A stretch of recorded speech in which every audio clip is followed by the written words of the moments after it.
So digital asset management will serve to bridge the gap between theoretical and actual by providing investors, lenders more confidence in making sure that the project that they invested in, they have a proper key monitoring tool or operational tool required to achieve or get as close to that basically agreed upon hurdle rate or IRR.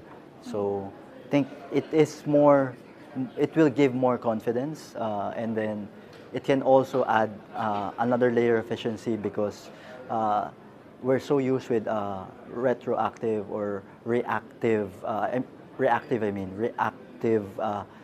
fixing of things, so that already incurred losses for the project. So making that more proactive ensures, not just monitoring, but also real hard numbers that you're able to make more efficient before it even happens. Yeah.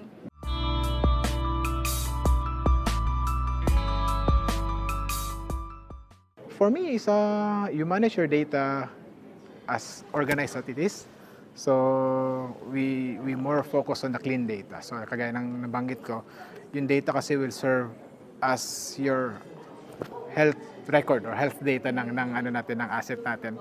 So ito yung tumutulong sa ating pag-a-analyze ng isang planta to perform kung ano ba dapat yung ma-achieve ng isang asset or solar, wind, or kahit yung best natin.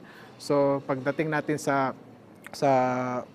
paano natin ma-mitigate yung mga errors, for example, so we use this. So yung data will give us the insights or yung ano tawag natin dito, yung behavior ng plant natin para mas ma-address natin yung mga breakdown, for example, in the future.